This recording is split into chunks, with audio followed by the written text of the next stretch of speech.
The following review was recorded over the course of 2 hours and was condensed into 13 minutes. Events occurred in real time. Hey guys, welcome back to the channel. Today I'm going to begin my long-awaited retrospective on 24, the iconic TV show starring Kiefer Sutherland. So after several delays, I've decided to finally share my thoughts with you about this particular series. And I feel like the time is right because the show's lead actor, Kiefer Sutherland, is starring in a brand new series called Rabbit Hole, which premiered on the 26th of March and is airing on a weekly basis. But for this video, I'm going to be looking solely at season 1, and I'm going to keep things as spoiler-free as possible. So to give you some background history on 24 as a series, it was one of the biggest TV shows of the 2000s. Growing up, I knew about it, but I couldn't really watch it because I was underage, and I hadn't actually taken the time to sit down and binge it all the way through until 2021. It was created by Joel Surnow and Robert Cochran, and it was produced by 20th Century Studios, previously known as 20th Century Fox, of course. It focused on Jack Bauer, an agent working for the Counter-Terrorist Unit, aka the CTU, as he contends with all types of threats on US soil, such as assassination attempts, potential bombings, viruses, nuclear attacks, and even government corruption to a certain extent. And hey, if you like conspiracies, this show is definitely for you. But here's the real catch. Every time Jack Bauer and the CTU are tasked with preventing a certain crisis from happening, it has to be done within 24 hours. So yeah, it's not exactly a walk in the park. The show is clearly inspired by many iconic action franchises such as Die Hard and James Bond in particular. And it even had a few predictions for the future that turned out to be accurate, such as America having its first black president and an oil crisis. Specifically the one in the early 2000s, not the one we have now. It definitely wasn't without its fair share of controversy. For example, it was accused of having Islamophobic undertones, as well as condoning the use of torture as an interrogation technique.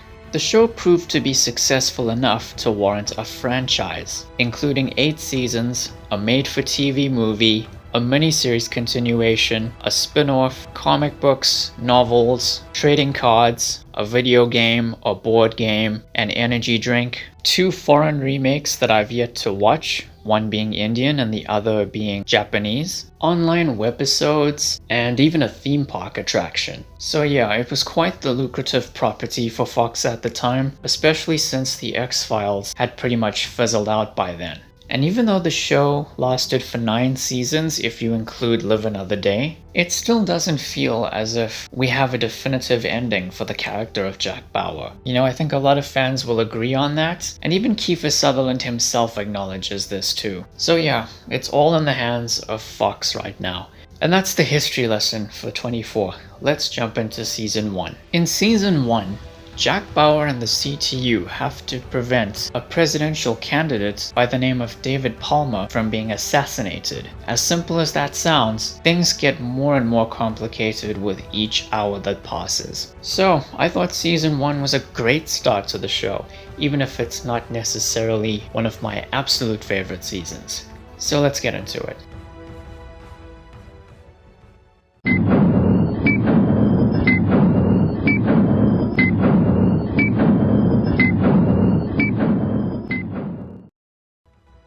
So first of all, we have to address the real star of the show, that being the format. Each season comprises of 24 episodes, each around 40 to 45 minutes long, and they each cover an hour's worth of events. That way all episodes add up to 24 hours, thus making it a full day's worth of events. So this show had an urgency to it that was pretty much unprecedented at the time. Plus, all of the events occur in real time, as there are no flashbacks or anything like that, in order to create the most realistic experience possible. Every once in a while, a timer will pop up to let you know the exact time, and at the end of each act within an episode, the timer will pop up again on a blank screen, accompanied by the iconic sound effect.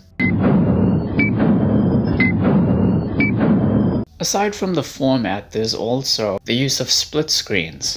Sometimes they would occur when characters are on the phone with one another, or they're simply used as a means of showing where the characters are and what they're doing. Then you have the characters, starting with the main protagonist, Jack Bauer, played by Kiefer Sutherland. So Jack Bauer is a federal agent and the director at the CTU. He has an ends justify the means philosophy when it comes to carrying out his objectives, and his frequent use of torture to gather as much information as he possibly can has been a subject of discussion and controversy, not just within the show, but even in the real world at the time. Because remember, this show was a product of the post 9/11 era. But the thing that makes him one of the most relatable protagonists in the history of TV is that despite his line of work and his particular set of skills, he's pretty much an everyman in that he struggles to balance his work with his personal life. He has a wife and a daughter, that being Terry and Kim. Jack and Terry are separated, but a series of events lead to them trying to make amends and trying to set things right.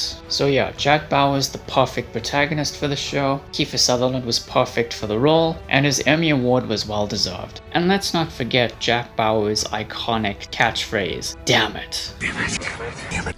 Damn it. Damn it. Damn it. Damn it. Damn it. Damn it. Damn it. Damn it. Damn it. Damn it. Damn it. Damn it. Damn it.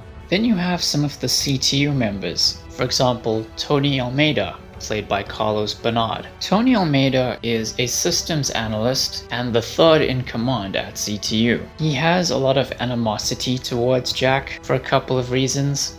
His current girlfriend, Nina Myers, who also works at CTU, was once in a relationship with Jack, and he suspects there may be something going on between them now, and the possibility of Jack being involved with those conspiring to assassinate David Palmer. Tony had one of the most fascinating character arcs throughout the show, so you'll see plenty more of him with each subsequent season. Nina Myers is the second in command at CTU, and she's actually one of the first few people to secretly work alongside Jack in order to figure out what's really going on. Then there's George Mason, played by Xander Buckley, who's a district director for the CTU and is brought in to assist Jack in gaining access to nationwide secure data that could be used to identify the nationality of the people targeting David Palmer.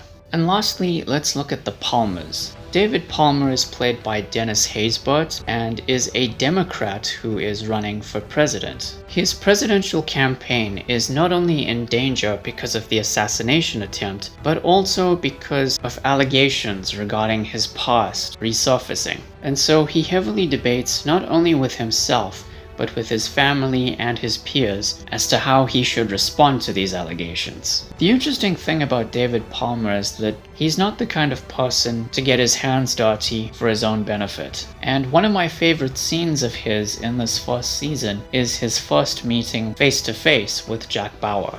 Then you have his wife Sherry. Sherry is the polar opposite of David and is willing to go to any lengths necessary in order to get her husband in the White House. And this in itself results in growing tensions between the two of them.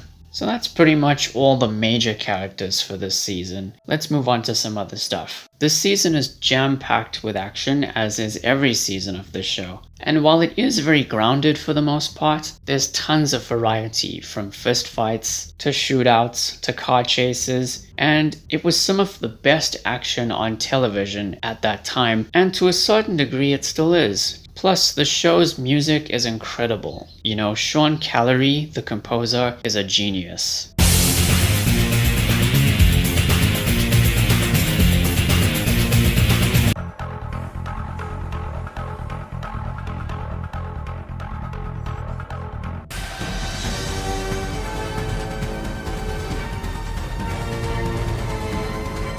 This season has a lot of rewatch value just because it was a lot smaller in scale than what would come after it, and there were more personal stakes involved for pretty much everybody. Like most action thriller TV shows, movies, suspense novels, and so on, the show makes an effective use of plot twists and cliffhangers. So if you're into that type of stuff, this show has plenty of it. And without giving anything away, the finale was perfect, but for reasons that suit the show, not just because it was was a typical Hollywood ending.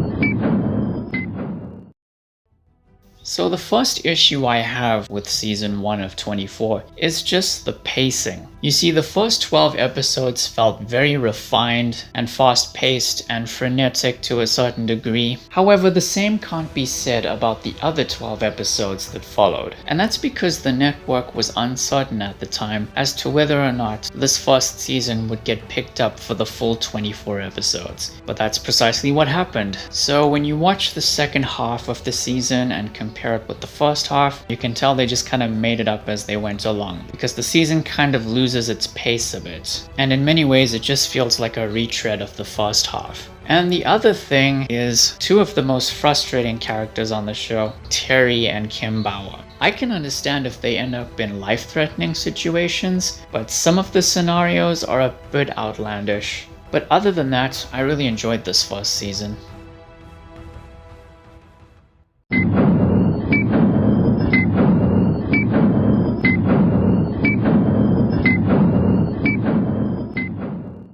So yeah, those are my thoughts on season 1 of 24. If you miss the golden age of TV, that being the 2000s, then this show is a nice trip down memory lane. So next time we're gonna look at season 2.